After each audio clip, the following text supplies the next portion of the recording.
حضرت عمر رضی اللہ عنہ کے اسلام لانے کا قصہ۔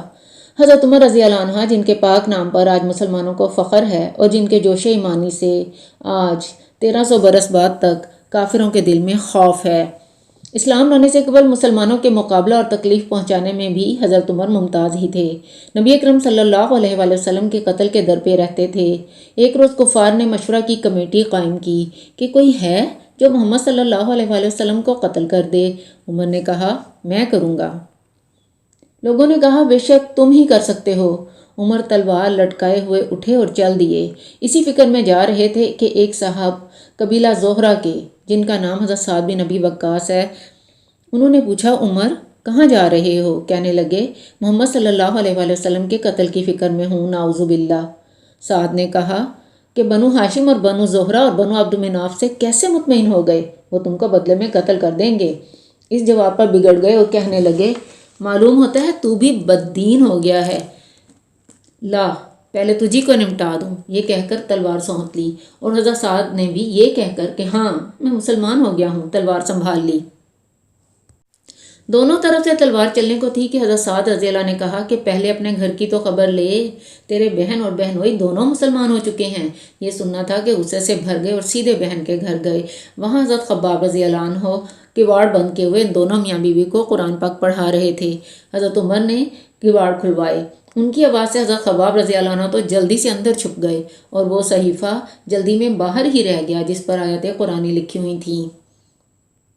ہمشیرہ نے کواڑ کھولے۔ حضرت عمر کے ہاتھ میں کوئی چیز تھی جس کو بہن کے سر پر دے مارا، جس سے سر سے خون بہنے لگا اور کہا اپنی جان کی دشمن تو بھی بددین ہو گئی۔ اس کے بعد گھر میں آئے اور پوچھا کہ کیا کر رہے تھے؟ یہ آواز کس کی تھی؟ بہنوئی نے کہا کہ ہم تو بات چیت کر رہے تھے۔ کہنے لگے کیا تم نے اپنے دین کو چھوڑ کر دوسرا دین اختیار کر لیا؟ بہنوئی نے کہا اگر دوسرا دین حق ہو تب۔ یہ سننا تھا کہ ان کی داڑھی پکڑ کر کھینچی اور بے تحاشا ان پر ٹوٹ پڑے، زمین پر گرا کر خوب مارا۔ بہن نے چھڑانے کی کوشش کی تو ان کے منہ پر بھی ایک تماچا اس زور سے مارا کہ خون نکل آیا۔ وہ بھی آخر عمر ہی کی بہن تھیں۔ کہنے لگیں عمر ہم کو اس وجہ سے مارا جاتا ہے کہ ہم مسلمان ہو گئے۔ بے شک ہم مسلمان ہو گئے ہیں، جو تجھ سے ہو سکے تو کر لے۔ اس کے بعد حضرت عمر کی نگاہ اس صحیفہ پر پڑی جو جلدی میں باہر رہ گیا تھا۔ غصہ کا جوش بھی اس مار پیٹ سے کم ہو گیا تھا اور بہن کی اس طرح خون میں بھر جانے سے شرم سی بھی آ رہی تھی۔ کہنے لگے اچھا مجھے دکھلاؤ یہ ہے کیا؟ بہن نے کہا تو ناپاک ہے اور اس کو ناپاک لوگ ہاتھ نہیں لگا سکتے۔ ہر چند کے بہت اصرار کیا مگر وہ بے وضو اور غسل کے دینے کو تیار ہی نہ ہوئیں۔ حضرت عمر رضی اللہ نے غسل کیا اور اس کو لے کر پڑھا۔ اس میں سورۃ طٰہٰ لکھی ہوئی تھی، اس کو پڑھنا شروع کیا۔ وَإِنَّنِي أَنَا اللَّهُ لَا إِلَٰهَ إِلَّا أَنَا فَاعْبُدْنِي وَأَقِمِ الصَّلَاةَ لِذِكْرِي۔ یہاں تک پڑھا کہ حالت ہی بدل گئی۔ کہنے لگی اچھا مجھے بھی محمد صلی اللہ علیہ وآلہ وسلم کی خدمت میں لے چلو۔ یہ الفاظ سن کر حضرت خباب رضی اللہ عنہ اندر سے نکلے اور کہا اے عمر تجھے خوشخبری دیتا ہوں کہ کل شب پنج شبہ میں حضور اقدس صلی اللہ علیہ وآلہ وسلم نے دعا مانگی تھی کہ یا اللہ عمر اور ابو جہل میں جو آپ کو زیادہ پسند ہو اس سے اسلام کو قوت عطا فرما دیجئے۔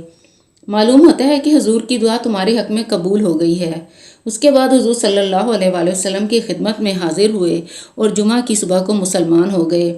ان کا مسلمان ہونا تھا کہ کفار کے حوصلے پست ہونا شروع ہو گئے۔ اس سے مسلمانوں کو یہ فائدہ ہوا کہ مسلمان جو اس سے پہلے چھپ کر نماز پڑھتے تھے وہ مکہ کی مسجد میں آزادانہ نماز پڑھنے لگے۔